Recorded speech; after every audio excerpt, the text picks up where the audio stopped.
아가페는 뭐죠? 행동. 필리오는? 여러분, 감정은? 편애하지 말라는 어느 쪽입니까? 이거 하지 마라. 어떻게 이거 안 합니까? 하나님도 구분하셔야 돼. 그죠? 행동. 행동을, 편애하는 행동을 하면 안 되는 거죠. 그죠? 근데 편애하는 마음은 우리 목회자는 다스려야 되겠죠. 그죠? 그러니까 막연한 어떤 교훈이 아니라 실제로 어떻게 목회자가 골통지기는 성도하고 이쁜 짓 막 골로 하는 성도하고 같을 수 있겠어요? 말이 안 되거든. 그러나 단 행동은 그렇게 하면 안 돼요. 그래서 나온 말이 목사는 사람 아니냐 이런 말이 나오는 거죠. 그래서 우리 성도들 편에서는 목사님도 뭐 할 수 있다? 그렇게 생각해야죠. 그게 현실이지. 그래서 안타까운 것 같아. 네가 목사해라 이런 말이 나오는 거죠. 자, 우리는 전체를 볼 수 있어야 되겠습니다. 그러니까 사람의 본질을 알아야 어떤 문제를 풀 수 있죠. 드러나는 현상만 보면은 안 되는 거죠. 자, 여러분 기지개 켜시고 예담으로 말씀드렸어요. 우리 장선이 어깨 돌리기, 팔 돌리기. 예. 수고 많았다. 자기 보고 수고 많았다. 말해보세요. 수고 많았다. 아무개 대단하다. 예, 진짜 여러분 대단합니다. 예. 칭찬해 주세요. 예? 칭찬해 주세요.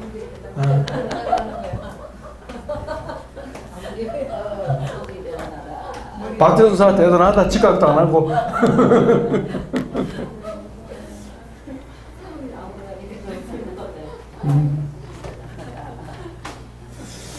자, 우리 신학 하신 분들은 사고의 폭이나 생각이 일반인하고 달라요. 그죠? 그래 지도력을 발휘할 수 있지. 일반 사람들 생각은 그대로 생각해가지고 리더할 수 없는 거죠. 네. 생각이 좀 바뀌는 것 같습니까? 네. 도를 깨닫고 있는 중에 있습니다. 자, 이렇습니다. 이 영적 지식은 서서히 들어갑니다. 물론 망치로 뒤통수를 맞는 것 같은 기분이 들 정도로 눈이 번쩍 뜨는 경우 있지만 그건 한 번씩이고 늘 그런 건 아닙니다. 그죠? 서서히 뭐 하듯이 가랑비에 어쩌듯 저도 그랬어요. 어느 날 보니까 성경이 통달이 되더라고요. 어느 날. 네, 서서히. 그래서 여러분 남은 기간 중에 배운 거 몇 과목 안 되잖아요. 기껏해야 세 과목이니까 넘기면서 한번 좀 집중을 여기다 한번 해봐 주시면 좋겠습니다. 세 과목이니까. 어쨌든 오늘 정확하게 5시 반에 마치고 돌아가실 수 있도록 책임을 다하겠습니다. 예. 그래. 예.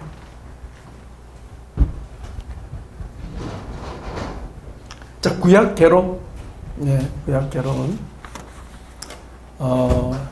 일단은 아까 순서대로, 그죠? 아까 순서대로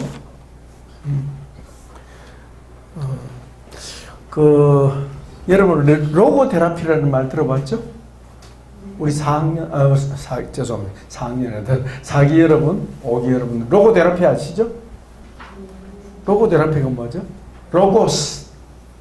말씀을 통한 치유인데, 빅터 프랭클이라는 유대인 그 심리학자, 기독교 심리학자인데, 이분은 그 로고 테라피라는 그 일종의 상담 치유요법을 개발했어요. 예, 우리 4기는 배웠죠? 로고 테라피. 그걸 의미치료를, 의미치료. 한번 해봅시다. 의미치료. 예, 의미치료. 예. 의미치료. 사람은 어떤 존재입니까? 의미를 추구하는 존재입니다. 무슨 뜻인데 그게? 의미를 찾는 존재. 그렇기 때문에 삶의 의미를 잃으면 어떻게 됩니까? 자살하는 거예요. 네, 자살하는 거예요. 삶의 의미를 잃어버리면 자살합니다. 배가 고파서 자살하는 게 아니고 삶의 의미를 잃으면 자살합니다. 그래서 자살하는 사람 치료법이 핵심인 의미치유. 의미를 알게 만들어요. 우리 신학 공부는요, 이거 아닙니까? 의미. 해석이 뭡니까? 의미를 찾는 거예요. 의미를 찾는 거. 의미. 근데 그 의미를 정확하게 찾아내는 거예요. 하나님의 뜻을 정확하게 찾아내는 거죠. 그래서 저는 이제 여러분들 공부하면서 계속 의미를 부여하도록 만듭니다. 의미를. 예. 여러분들 공부하면서 계속 의미를 찾아야 돼. 그래서 느낀 점, 깨달은 점. 예. 본래는 우리 나누기 할 때는 깨달은 점 안 해도 되는 거거든요. 자꾸 여러분들의 의미 맞습니다. 의미를 추구하고 의미를 찾고 의미를 자기가 깨닫는 의미를 표현하는 표현. 예. 그러면 어떻게 됩니까? 의미 있는 인생을 살 수 있는 거예요. 예. 그래서 의미 있다, 의미 없다. 여러분 어떤 사람 만났는데 의미 없으면 만나요, 안 만나요? 의미가 있으니까 만나는 거거든. 그래서 의미를 추구하는데 지도자는 이 의미를 파악하는 사람이죠. 네. 의미를 부여해야 되고. 예. 그래서 여러분 자꾸 이렇게 하면 뭐 깨닫는 점이 무엇입니까? 느낀 점이 무엇입니까? 내가 그렇게 물으니까 여러분은 공부하면서 어때요? 내가 뭘 깨달아야 되지? 하고 여러분 스스로가 그냥 공부만 하는 거 아니라 거기서 뭘 찾아야 합니까? 특히 본문이 주는 내게 주는 하나님의 교훈이 의미를 찾는 거예요. 그래서 일테면 여러분 발표할 때 잠언 우리 이정희 전사님 제일 먼저 할 텐데 하고 나서 어때요? 자기가 이걸 공부하면서 깨닫고 느낀 바를 말할 수 있어야 되는데 그럼 A는 B다 라고 끝나면 안 되는 거예요. 아시겠죠? 잠언은 어떤 책이다? 끝? 이러면 어떻게 돼요? 그럼 그게 이정희 전사님께 무슨 의미가 있습니까? 물을 때 몰라요. 그거는 실은 공부가 아닌 거야. 그거는 의미 없음을 공부하고 의미 없음. 자, 이리 보십시오. 아니 목사님 왜 그렇게 점점 골치 아프게 합니까? 그냥 대충 하면 되지. 여러분 대충 하거든 여기 왜 왔습니까? 휴가도 그냥 휴가 낸다 해놓고 여기 와 계세요. 아유 우리 김우리 전도사님 머리에 땀나네. 이마에 땀나네. 가르치는 사람 원래 이 자극을 줘야 합니다. 그게 진짜 가르치는 사람 역할이지. 가르치는 사람이 맹해가지고 빨리 맞춰야 될 텐데 어떻게 하면 빨리 맞추고 그장만 하고 있으면 아니죠. 그죠? 자 가슴 펴시고 한번 해보자. 구약 개론 한번 붙어보자. 그까이 것만 그죠? 우리 김원희 전사님 아버지 멍한데 어떡할까요? 물어보세요. 그러면 하나님 감동을 주실 겁니다. 예, 그럴 때 어떻게 하면 되죠? 진솔하게 여러분 나는 아무래도 이게 뭐가 의미가 안 옵니다. 여러분 어떻습니까? 이런 물어보면 되는 거예요.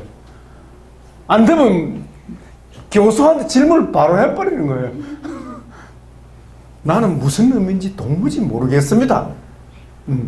그래 버리는 거예요. 아시겠죠? 자, 우리 이 시간에 준비하시고 이정희 전도사님 나와서 뭘 발표합니까? 아, 대단한 과목입니다. 예, 이 발표하는 것 자체가 이 놀라운 일입니다. 자, 박수 나와주겠습니다. 안녕하십니까. 이직자 전도사님 맨날 하시니까 안녕하십니까. 예쁜 아주 귀엽게 맨날 인사하시잖아요. 저도 한번 해보고 싶었어요. 근데 제가 할 거는 잠언인데요. 잠언하면 항상 머릿속에 떠오르는 단어가 문장이 솔로몬의 잠언이라. 맨날 그게 그냥 제가 이제 성경을 읽기 시작하면서 그때 그냥 들어왔던 것 같아요. 근데 지금 와서 보니까 막 성경 읽을 때 모르니까 답답했었는데 그렇게 모르고 그냥 읽었는데 어느 순간 이제 그거에 대해서 자세히 알아가는 것 같더라고요.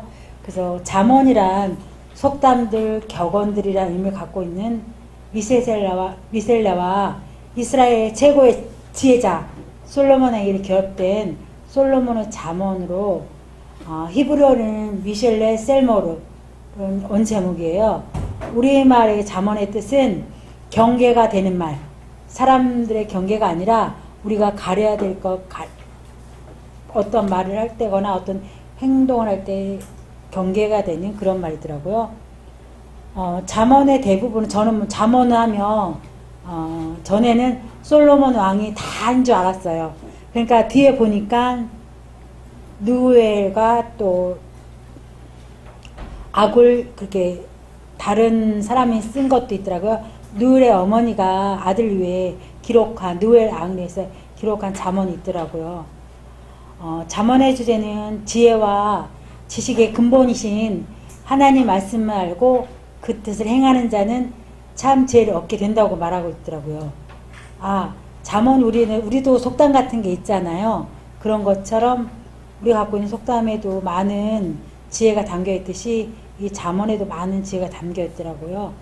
잠언은 세 부분으로 구성되어 있는데 1장에서 9장까지는 솔로몬 왕이 아들 향한 마음이 아주 절절히 잠겼고 어리석은 자로 슬기롭고 지혜롭게 하기 위해서 잠언을 기록했다는 기록의 목적을 밝히고 있더라고요.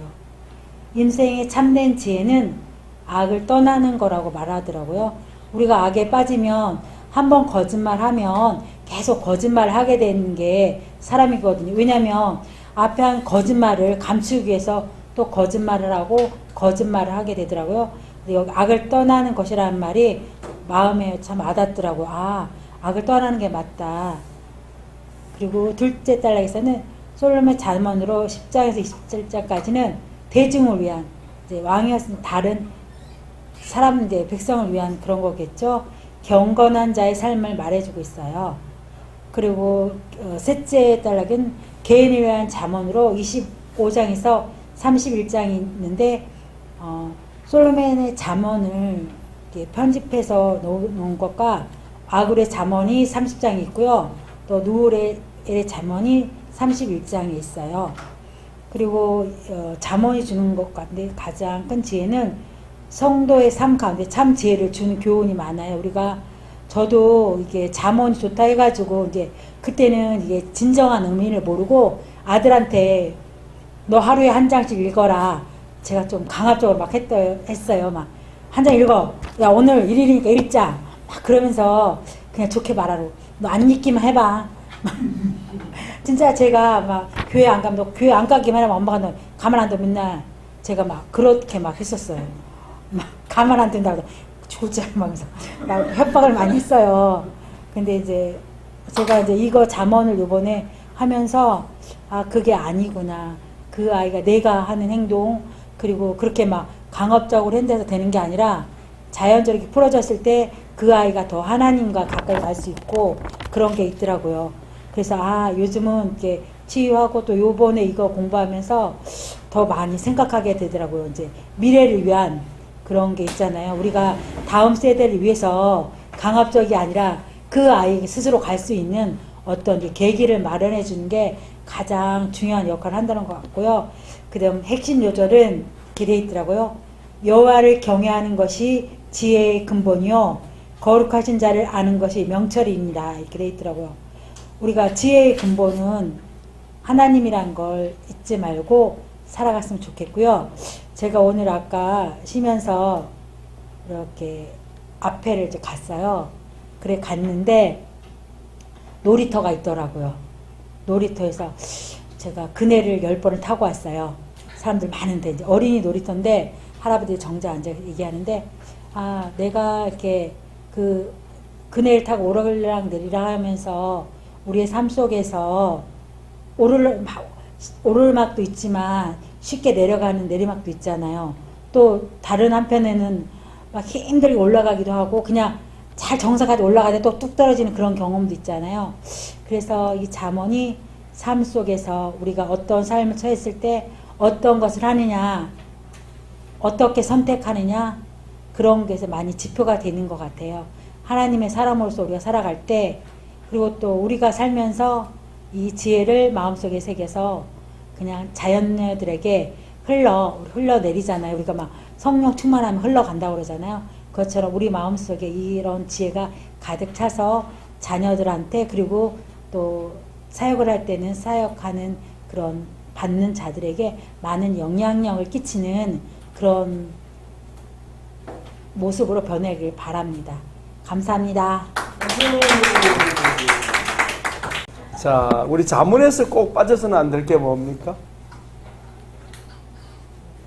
우리 그 성경 개관에 나와 있었는데 잠언에서 빠져서는 안 될 거.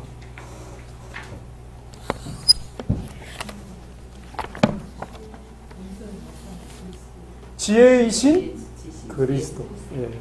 참 지혜이신 그리스도. 어디 나옵니까? 모든 성경은 내게 대해 기록한 거라고 예수님 말씀하셨으니까 잠언에서도 뭘 찾아야 돼요? 지혜이신 주님을 찾아야 되는데 몇 장이 나옵니까? 예, 거기도 나오고요.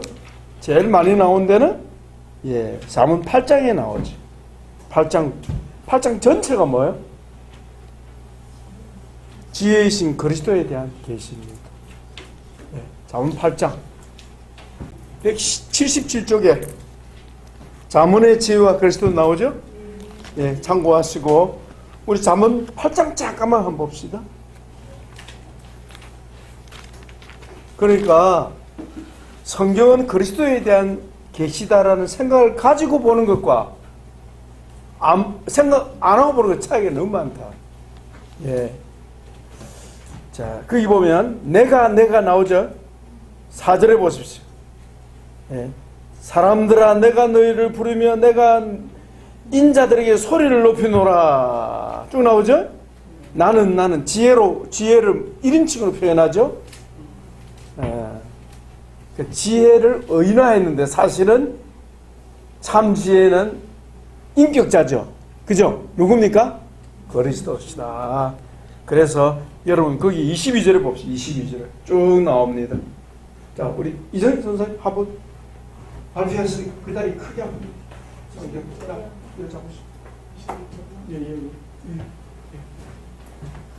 이는 나를 올리시고 22절부터 31절까지 여호와께서 그 조화의 시작 곧 태초에 일하시기 전에 나를 가지셨으며 만세 전부터 태초부터 땅이 생기기 전부터 내가 세움을 받았나니 아직 바다가 생기지 아니하였고 큰 샘들이 있기 전에 내가 이미 났으며 산이 세워지기 전에 언덕이 생기기 전에 내가 이미 났으니 하나님이 아직 땅도 들도 세상 진토의 근원도 짓지 아니하실 때에라.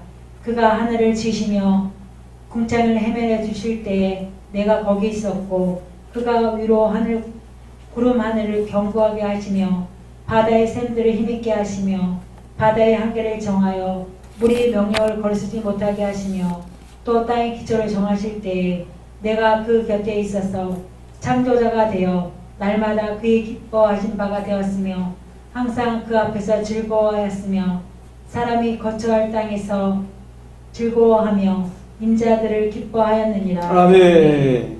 거기 30절에 옆에 창조자 갈로 해가지고 뭡니까? 요절 있죠? 요절. 관중. 요한복음 1장 1절에 3절 나오잖아요. 그죠? 예. 창조자. 예. 그래서 여러분 시각을 바꾸셔야 돼요. 3대 핵심 주제 첫째가 뭐죠? 그리스도. 그리스도라는 앙증을 쓰고 성경을 봐야 한다. 예, 그리스도는 지혜요 생명이십니다. 그 그리스도는 성경에서 만나야 된다.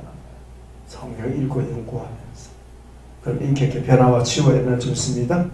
그 다음에 예, 이집단 전사님이 전도서 하다가 준비를 다 해놨는데 잃어버렸답니다. 자료가 횡 날아갔답니다. 아침에 일어나서 보니까 온데간 데가 없더라. 그래 됐답니다. 그래서 떼어놓고 강선래 목사님 아가서 권장했습니다. 박수하시기 바랍니다. 예, 여기 나올 때까지 계속 박수하세요. 자. 네, 아가서 보겠습니다. 질문해야 돼. 아가서는 누가 썼어요? 예, 누가 나오죠? 육하 원칙. 예, 언제 썼냐 보니까 솔로몬의 통치 절정기인 그 젊은 초기 때에 기록했다고 본다 이렇게 나와 있어요. BC 한 965년경에 기록했고요. 이스라엘에서 기록되었습니다. 아가서의 명칭 여러분 잘 알죠? 노래 중에 노래, 그죠? 가장 아름다운 노래라는 뜻을 가지고 있고요. 주제는 하나님과 그분의 백성의 연합을 노래하고 있어요. 그래서 아가서의 목적은 우리를 사랑하시는 주님께 우리가 신실함을 가져야 된다. 우리가 신실해야 된다. 이거를 나타내고 있더라고요. 아가서는 총 8장으로 된 시가서거든요.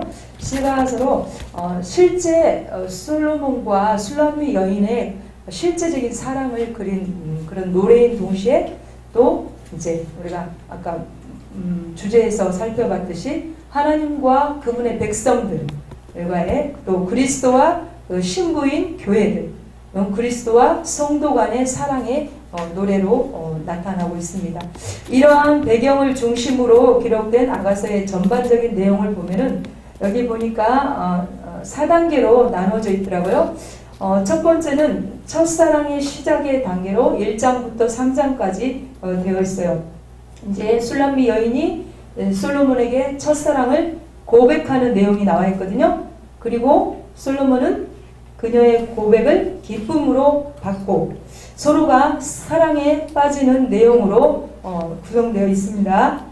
두 번째, 사랑의 연합을 노래하고 있는데요. 3장에서 5장. 여기는 이제 혼인을 약속한 두 연인이 혼인 예식을 이제 치르고 기쁨으로 이제 한 밤을 지내는 내용과 또 이제 세 번째 사랑의 시련이 있는데요.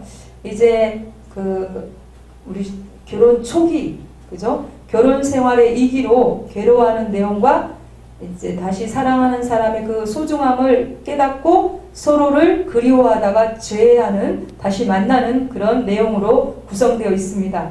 마지막 네 번째 사랑의 성숙 부분에서 7장에서 8장까지는요. 이제 두 사람의 그 사랑을 성숙시켜 나가는 내용으로 구성되어 있습니다. 저는 이제 아가서 핵심절을 킹제임스 버전으로 제가 아가서 6장 3절 보니까 나는 나의 사랑하는 이의 것이요 나의 사랑하는 이는 내 것이라 그분은 백합 가운데서 양떼를 먹이시는도다. 이 말씀이 핵심절이기도 하지만 저에게도 은혜를 주는 말씀이었어요. 저 또한 제가 하나님의 사랑하는 자 또 서로 사랑은 주거니 받거니 해야 재미도 있고 지속성도 있고 그런 것 같더라고요. 그래서 하나님의 사랑이 조건 없는 사랑이라는 것을 이제야 조금 알 것 같아요. 예전에는 어떻게 무조건적으로 사람을 사랑할 수 있을까? 얄미운데 어떻게 사랑이 나날까? 그리고 뭐 그러잖아요. 또 존중하라, 존경하라 그러는데 존경할 건덕지가 없는데 어떻게 존중을 하나? 저 이게 되게 퀘션이었어요. 존중할 게 없는데 어떻게 존중을 하라 그러지? 그러니까 제가 어떤 그 상대의 존재성을 그대로를 인정해주지 않고 그 사람의 어떠함을 제가 가지고 사랑하려고 했고 존중하려고 하니까 그게 안 되더라고요. 근데 요즘에 이제 깨닫는 거는 그 존재 자체가 사랑받을 만한 존재라는 것을 깨닫게 되니까 그럼 상대도 존재 자체로 사랑받을 만한 존재이면 나 또한 이 존재 자체만으로도 사랑 충분히 받을 존재다. 이게 정체성이 확 세워지더라고요. 그래서 이제 저의 신앙의 목표는 하나님과 계속해서 연합되어지는 것, 그것을 꿈꾸고 나갈 것입니다. 감사합니다. 흔히 말하면 우리 광해 설교 들어보셨죠? 광해 설교에 들어가면 좀 전에 우리 강무사님 하는 것처럼 서에 그렇게 들어갑니다. 전체적인 구조, 주제, 설명을 쭉 합니다. 그래 놓고는 우리 성경개관 거기 한번 펴보세요. 아가스 183쪽. 그래 놓고는 전반적인 설명을 서로적으로 하고 난 후에는 어때요? 본문 들어가는데 특히 오늘 저는 사랑의 성수에 관한 내용 중에서 사랑의 위대함에 대한 말씀을 주제로 말씀을 강론하고자 합니다. 어떻습니까? 열에 들어가는 거예요. 알겠죠? 그러면서 그게 다 돼서 있대. 성도들은 모르니까 이 기본적인 그 아가서에 대한 이해를 좀 먼저 까는 거예요. 아까 우리 이성희 선생님도 그렇게 쭉 깔면 되는 거예요. 이제 서서히 설교가 되네요. 예, 쭉 그렇게 까는 겁니다. 알겠죠? 예? 자, 그 다음에는 누구입니까? 푹 뛰어넘어야 되겠다, 그죠?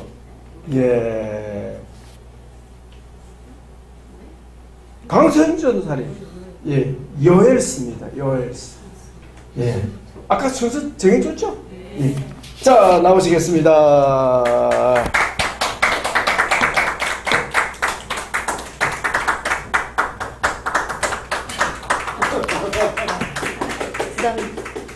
나올 때까지 박수 치니까 부담스럽다. 저는 요엘을 맡았고요. 요엘은 히브리 말로 여호와는 하나님이시다라는 뜻이래요. 또 배운 대로 요엘은 언제 쓰여졌냐? 유다 요아스 왕 초기 주전 830년 정도에 쓰여졌고 어디서? 남왕국 유다라고 나왔고요. 요엘의 중심 주제는 그냥 어떤 날이 있대요. 그 날이 여호와의 날이래요. 여호와의 날.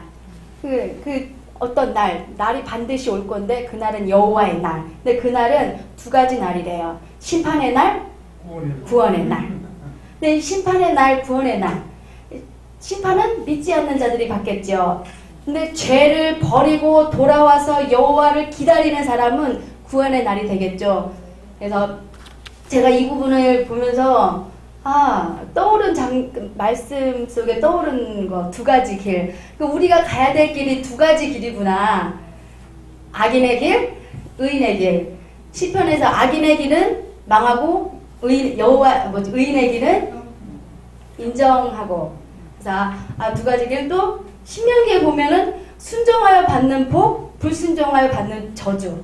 우리의 가는 길이 딱 두 가지밖에 없는 건데 하나님의 마음은 돌아오라.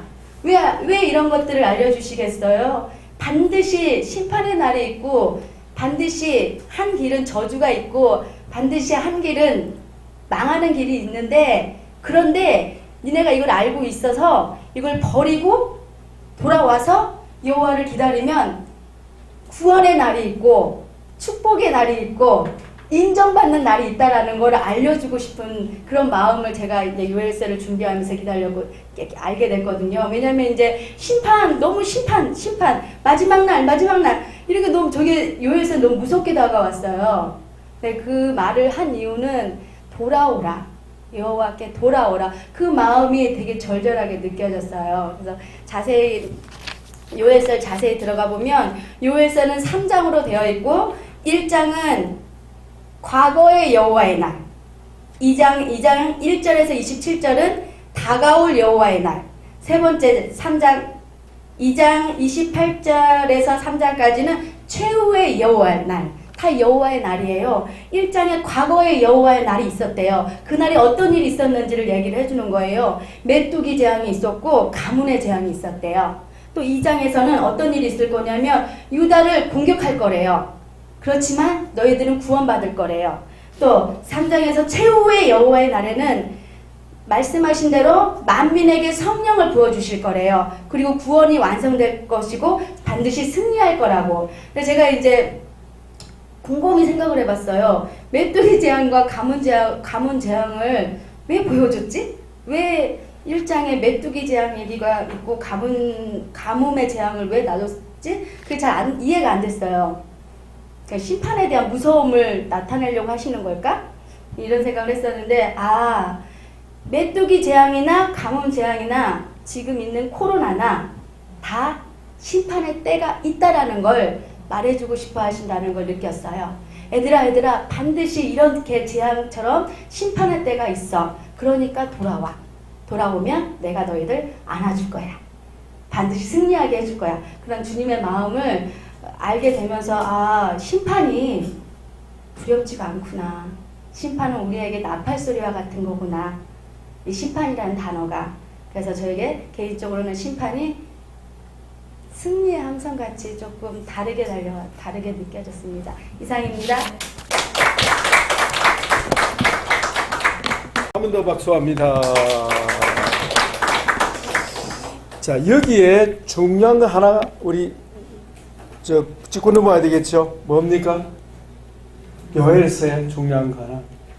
성령 강림을 약속하고. 성령 강림. 그게 몇 장 몇 절이죠? 요엘서 2장 28절 29절. 우리 같이 한번 읽어봅시다. 28절에서 32절까지 시작. 그 후에 내가 내 영을 만민에게 부어주리니 너희 자녀들이 장래일을 말할 것이며 너희 늙은이들은 꿈을 꾸며 너희 젊은이는 이상을 볼 것이며 또 그때 내가 또 내 영을 남종과 여종에 부어줄 것이며 그까지는 뭐예요? 바로 사도행전 2장에 나오는 오순절 강림의 적용이 그대로 됩니다. 그래서 남녀 차별이 철폐됩니다. 누가 오심으로? 그리스도께서 구속하시고 성령이 오심으로 남녀노소 차별이 없게 됩니다. 남녀노소. 그리고 종과 주인의 차별이 없어집니다. 그러니까 하나님 나라 회복이죠. 그 다음에 이어지는 30절, 32절은 뭡니까? 우리 크게 같이 하면 되겠습니다.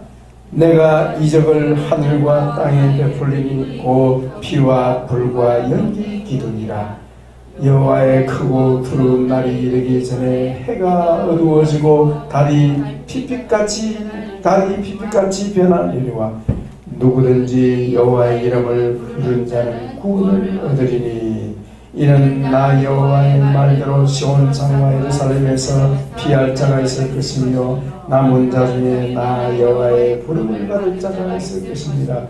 30절부터 32절까지는 뭐죠? 종말 중에 종말. 그러니까 요한 계시록에 나오죠. 환난의 때, 재앙의 때. 신자들에게는 환난의 날. 그게 뭐죠? 일곱 나팔. 일곱 나팔이고요. 재앙은 불신자들에게 일곱 대접 재앙에 대한 예언입니다. 자, 그 다음에는 또 누굽니까? 가면서 김은희 전사님 나오시겠습니다. 박수 해주세요.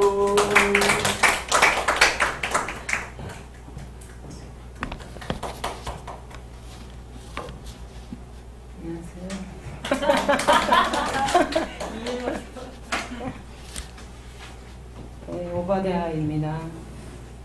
오바댜는 히브리어로 여호와의 종, 여호와를 경배하는 자라는 뜻입니다. 여기 오바댜의 저자는 오바댜네요. 오바댜입니까? 오바다료 기록 연대는 예루살렘이 멸망한 주전 586년 전으로 보는 것이 일반적이랍니다.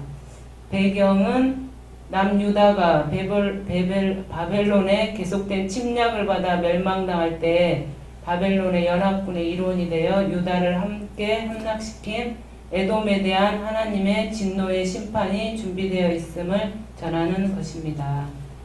네, 여기 중심 주제는 에돔의 멸망에 대한 심판 예언과 유다의 회복입니다. 그다음에 여기 이제 오바다의 중심 요절은 구원자들이 시온산에 올라와서 에서의 산을 심판하리니 나라가 여호와께 속하리라 입니다. 그다음에 오바다는 세 가지로 나눠지는데요. 첫 번째는 오바다는 여기 성경에서 가장 짧은 단원이랍니다. 짧은 절이랍니다. 여기 세 가지로 나눠지는데요. 첫 번째는 에돔에 대한 심판 예언이 1장 1절부터 9절까지. 그다음에 두 번째는 에돔의 죄에 대한 하나님의 책망. 이건 1장 10절부터 14절. 그다음에 3 여호와의 날의 심판과 구원. 15절에서 21절로 그 내용으로 구성되어 있습니다. 여기 장소는 북왕국 이스라엘입니다. 제가 오바댜를 이렇게 뽑힌 거는 저 시편하고 그다음에 오바댜 이렇게 두 개를 뽑았는데요. 제가 여기 오면서 이거 공부하러 오면서도 그냥 오나 보다 막 아무 생각 없이 왔는데요. 아까 목사님이 의미를 부여해야 된다고 오바댜를 제가 이거 딱 보는 순간 여호와의 종, 너는 여호와를 경배하는 자구나. 이것이 딱 꽂혀가지고 그래서 하나님이 시편만 아마 뽑혔으면 그 아마 의미를 부여하지 않고 갔을 판인데 오바댜를 뽑아주신 이유가 너는 여호와의 종이고 여호와를 경배하는 자구나 의미를 부여해 주신 것 같습니다. 감사합니다. 에스겔 하면 좋습니다. 예, 아주 수준 있는, 예. 자, 여러분, 이 발표 잘 해주셨는데, 오바댜서는 수신자가 누굽니까? 말씀을 받는 자가. 예. 에돔과 에서의 후손인 에돔족과, 예? 유다가 멸망할 때 어떻게 했어요? 잘하다 자식아, 좋다 자식아 하면서 사실 형제잖아요. 형제를 저주하고 형제가 망하는 걸 박수치고 망하는데 거들고 이런 짓을 했다는 거예요. 에돔이. 그러니까 이 성경은 형제 사랑. 형제 사랑을 강조한 서신이 있죠. 어디 나옵니까? 요한 1서 형제 사랑.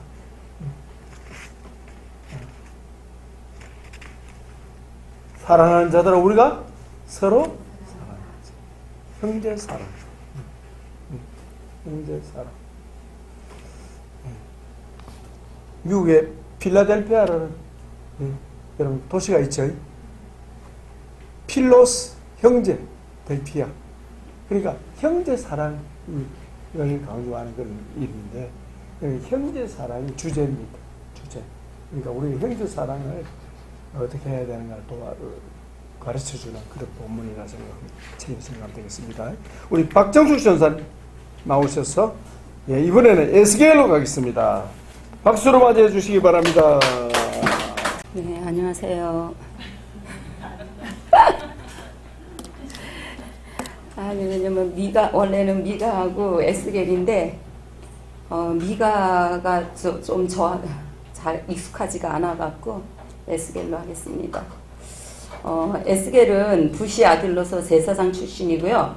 에스겔은 주전 598년에 바벨론 왕 느부갓네살이 예루살렘 2차 침공할 때 여호야긴 왕을 사로잡아 갈 때 바벨론으로 데려갔어요. 그래서 귀족들과 함께 잡혀갔어요. 그래서 거기서 살면서 그는 바벨론에 포로된 지 5년째가 지나면서 5년이 지나면서 30세의 나이에 이제 선지자의 소명을 받고 남유다를 향해 예언한 것이 에스겔서인데요.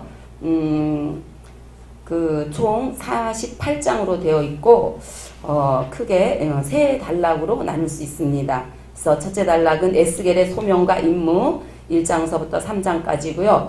거기에는 에스겔이 본 주의 영광과 에스겔이 받은 소명이 나와 있습니다.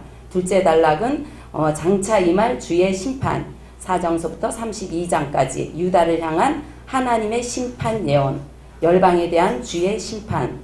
셋째 단락 이스라엘 회복 메시아 왕국, 이스라엘 회복에 대한 예언 메시아 왕국의 영광.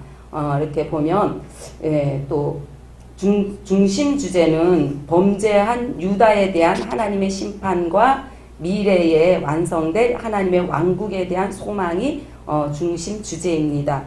그래서 주요 내용에는 에스겔의 소명과 파송, 또 유다의 임할 심판, 열방의 임할 심판. 열방이라는 것은 암몬, 모압, 에돔, 블레셋, 두로, 시돈, 애굽에 이제 대한 심판에 대한 게 써져 있고요. 또 네 번째는 이스라엘의 회복, 파수꾼으로 임명된 에스겔, 이렇게 이제 주요 내용이 나옵니다. 그래서 내용이 나오고요. 여기 보면 이스라엘의 회복에 대해서는 파수꾼으로 임명된 에스겔, 이스라엘의 목자들, 이스라엘의 재건 35장부터 36장까지, 이스라엘의 부흥과 재통일 37장에 곡과 마곡에 대한 승리 38장 39장, 새 성전의 환상 40장부터 43장, 새로운 제사, 거룩한 새 땅, 이렇게 이제 계속 이렇게 그러니까 회복에 대해서 이렇게 말씀이 나오죠. 왜냐하면 에스겔이 바벨론 포로에 잡혀갔다가 거기서 바벨론에 살면서 자기 조국 유다를 향해서 이렇게 예언한 내용이기 때문에 그 힘들고 어려운 유다를 바라보면서 이렇게 또 예언을 하면서 그러니까는 이렇게 희망적인 메시지를 또 이렇게 하나님한테 받으면서 예언을 했습니다. 그래서 그 희망적인 그 회복에 대해서 또 예언을 많이 했고요.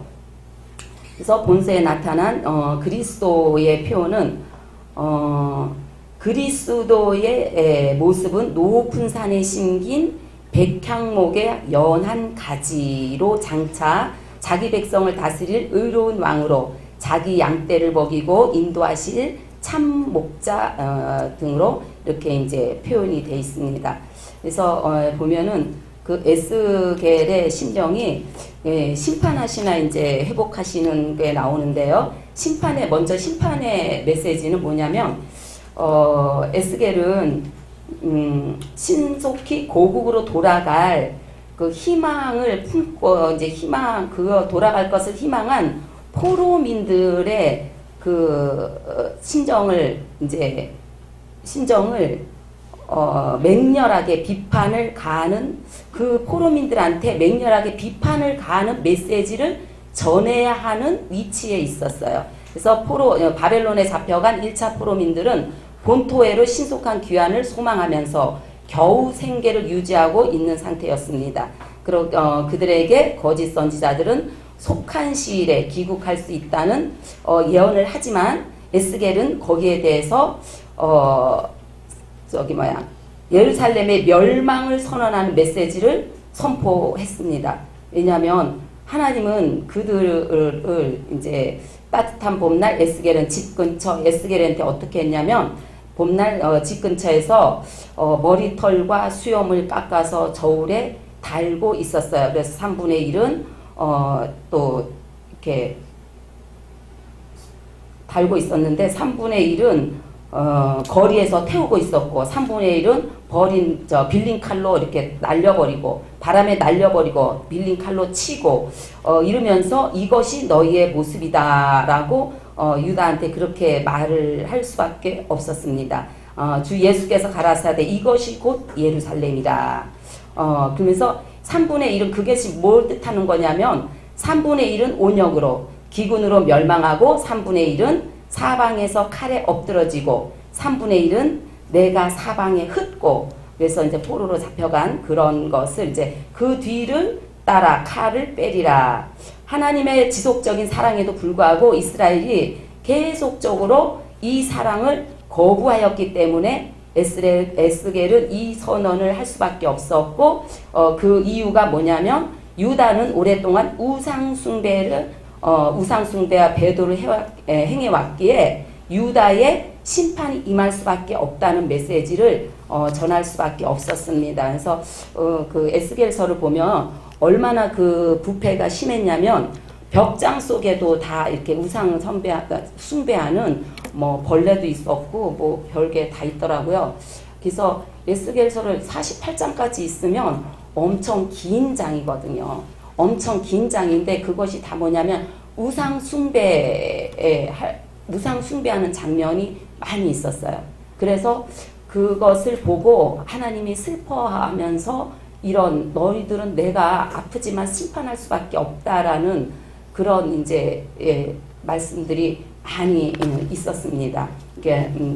그랬는데 이제 그런 거를 바라보면서 에스겔은 이제 그 주요 장면이 뭐냐면은 이렇게 7번이나 이렇게 하나님한테 불림을 받아서 이렇게 저기 가잖아요. 그발 강가에서 그 다른 곳으로 가서 그 장면을 다 보게 하는데 그 우상 숭배하는 그곳을 직접 보게 하셨거든요. 그러면서 이렇게 심판을 받을 수밖에 없다는 그 메시지를 할 수밖에 없는 그 장면이 있었고요. 또 이제 그런 방면에 이제 에스겔이 그 다시 이제 하나님의 바벨론의 바벨론에서 이제 귀환하죠. 귀환하면서 희망의 메시지를 받게 됩니다. 예루살렘이 몰락하고 많은 포로민들이 몰려들면서 에스겔의 생각과 메시지에 변화가 생겼어요. 그가 두려워하면서 예언했던 하나님의 심판, 예언했던 그 심판이 다 이루어질 것이라는 것을 에스겔은 알고 있었습니다. 그래서 두려워했었는데 예루살렘은 파괴되었고 이스라엘의 죄악은 그 종국에 달하였다. 이제 하나님은 그의 백성을 위해 새로운 길을 준비하실 것이라고 에스겔에게 그런 마음을 주셨고 선포하게 하셨습니다. 그래서 여호와께서 권능으로 내게 임하시고 그 신으로 나를 데리고 가서 골짜기 가운데 두셨는데 거기 뼈가 가득하더라. 유명한 절이 있죠. 에스겔 37장. 인자야 이 뼈들은 이스라엘 온 족속이라. 그들이 이르기를 우리의 뼈들이 말랐고 우리의 소망이 없어졌으니 우리는 다 멸절되었다 하느니라. 내가 너희 무덤을 열고 너희를 거기서 나오게 한즉 너희가 나를 여호와인 줄 알리라.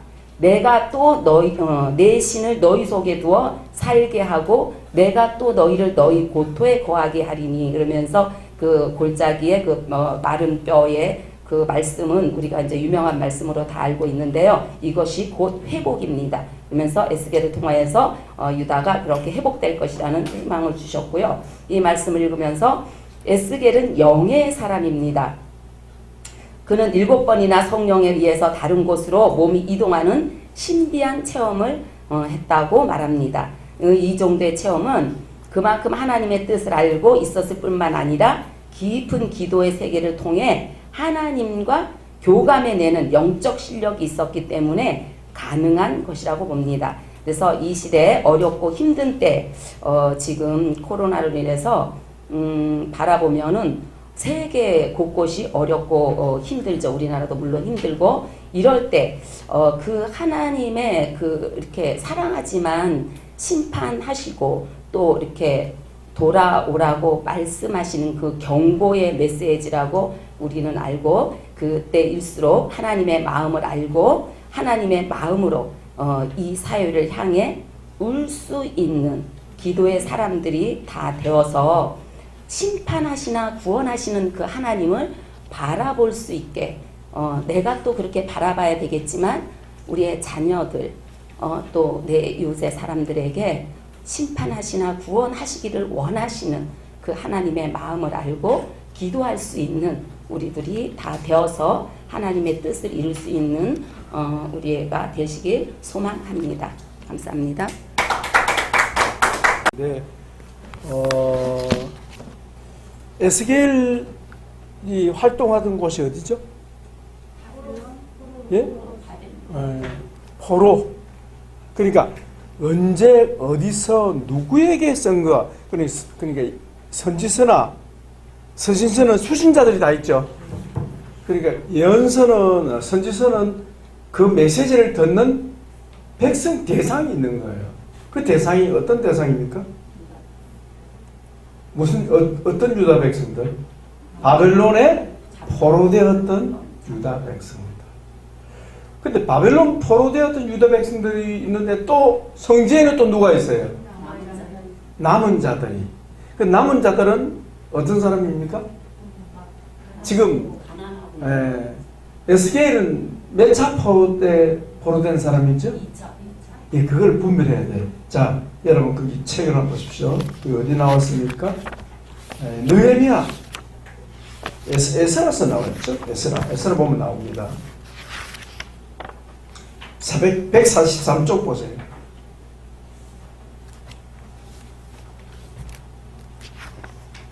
(143쪽) 성경개관 보입니까? 또 펴있죠? 자, 거기 보시면 1차 포로 누가 갔습니까? 다니엘. 2차 포로 에스겔 2차 포로입니다. 2차 포로 되어서 바벨론에 붙잡혀 갔는데 그발 강가에 있을 때 누가 찾아왔습니까? 여호와의 하나님의 영광이. 근데 그 영광의 모습이 우리 상식으로 이해됩니까? 이해가 안 됩니까? 쉽게 말하면 이동식 보호자예요. 이동식 보호자. 여러분 조선시대 때 임금님이 행차할 때 여러분 그 밑에 가마 타고 가죠. 그 위에 임금님이 자리에 또 앉아가죠. 그러지 않아요. 하늘 보좌에 계신 주님이 어디 왔어요? 바벨론의 자기 백성들에게 찾아온 거예요. 이해됩니까? 자기 백성에게 찾아온 거예요. 초자연적인 모습으로 찾아오셔서 계시해 줍니다. 근데 그 계시를 받은 사람이 에스겔이에요. 그게 영광의 그 주님이 바로 누굽니까? 성자 하나님이시라는 거죠. 성자 하나님. 하나님이 나타나셔서 그 영광을 에스겔에게 보여주신 거예요. 모세에게 영광을 보여주셨던 그 주님이 어려운 처제 노예에 있는 바벨론에 있는 백성들을 뭐하기 위해서? 목양하기 위해서 에스겔을 부르시고 그에게 영광을 보여주신 거예요. 그 상황을 이해하시면 그 내용들은 굉장히 방대합니다. 오늘 전사님 잘 해주신 어려운 성경인데 우리 박수하겠습니다. 그 다음 넘겨보시면 145쪽에 그 배경이 나옵니다. 에스라, 느헤미야, 에스더의 역사적 배경이 나오는데 145쪽 제일 밑에 보면 예레미야서 보입니까? 1차 포로, 2차 포로, 3차 포로 나오죠? 다니엘서, 그죠? 에스겔서 있죠? 그 갈로 네몬 막대기 있죠? 여기 성경 기간을 말합니다. 그 성경 배경되는 기간. 그 다음에 학계 스가랴, 말라기 보십시오. 이런 상황 속에 이 성경 위치가 여기 이렇게 위치된다는 걸 보여줍니다. 자, 이번에는 우리 이식자 전사님이죠? 우리 전사님은 요나입니다. 요나. 안녕하세요. 제가 요나를 2번 뽑았어요. 그런데 전도서 또 그 다음 뽑으니까 전도서가 나와서 전도서 해야겠다. 근데 다 날라가가지고 할 수 없이 급하게 운명이다. 이건 하나님이 나에게 요나서를 연구하라고 하신 것이다. 그래서 하게 됐습니다. 요나는 아미떼의 아들 요나로 기록되어 있습니다. 연대는 여로보암 2세가 통치하던 주전 8세기 초반 기원전 760년경으로 봅니다. 중심 주제는 요나를 통해서 죄로 멸망할 니느웨를 구원하시고자 하는 하나님의 긍휼하심이 나타나 있습니다. 나라가 크거나 작거나 사람이 어떠함에도 불구하고 하나님의 사랑이 얼마나 큰지를 보여주는 것이 요나서의 주제입니다. 하나님의 사랑의 보편성을 알려주는 구약의 선교책이라고도 합니다. 주요 내용으로는 1장과 2장에 요나의 첫 소명과 불순종, 그리고 1장에 하나님의 소명과 요나의 도피, 2장에는 선지자 요나의 기도와 구원의 노래, 3장에서는 요나의 선교와 니느웨의 회개, 또 4장에는 요나의 불평과 하나님의 교훈이 나옵니다. 주요 특징으로는 요나서는 이방인에 대한 깊은 하나님의 관심과 신약의 선교적 비전을 심어주는 선교의 선지서입니다. 배경 설명과 세부 사항이 생략된 순수한 이야기체의 기록입니다. 또 이스라엘인이 이방인에 대한 잘못된 종교적, 도덕적 우월감과 특권 의식이 잘 나타나고 있습니다. 요나를 통해서 하나님의 백성이 하나님의 말씀에 대한 어떤 태도를 가져야 하는지 잘 보여주고 있습니다. 요나가 처음에 선지자로 부름 받았을 때, 또 니느웨로 가라고 했을 때 이 요나는 자기 주장을 하면서 불순종을 했습니다. 그러나 요나는 고난을 통해서 자기 주장을 회개하고 순종을 하지만 온전한 순종을 하지 못합니다. 본서에 나타난 그리스도는 마태복음 15장에서 줄인 자들이 보리떡 7개로 4,000명을 먹이시고 7강주리를 남긴 기적을 보고 바리새인과 사두개인들이 예수님에게 우리에게 표적을 보여달라고 했을 때 나는 너희들에게 요나의 표적밖에 보여줄 것이 없다. 그렇게 말씀하셨습니다. 그것은 3일 밤낮을 큰 물고기 속에 있었던 요나처럼 예수님께서 그 죽으심과 3일 만에 그 죽으심과 그 부활하심을 상징하는 그런 사건이었습니다. 내용 분해로는 1장에 하나님의 부르심과 도피, 그리고 이 큰 풍랑으로 인한 요나의 좌절, 큰 풍랑으로 인해서 요나가 물고기 속에 들어갔고 또 그 물고기 뱃속에서 3일간 고통을 당했습니다. 그리고 2장에는 그 물고기 뱃속에서 고난을 당하면서 자신의 불순종한 죄를 깨달았습니다. 그리고 회개함으로써 하나님께서 기도 응답을 통하여서 다시 살려주셨지요. 그리고 3장에는 거듭된 소명에 복종하는 요나가 나옵니다. 그리고 40일 후에 니느웨의 멸망을 선포하고 그 멸망을 선포하는 요나의 그 메시지를 듣고 니느웨 온 백성들이 대각성 운동을 하면서 함께 회개하는 일이 일어납니다. 그래서 하나님께서 심판을 철회하셨습니다. 그리고 4장에는 니느웨를 향한 주님의 자비에 대한 요나의 불평이 나옵니다.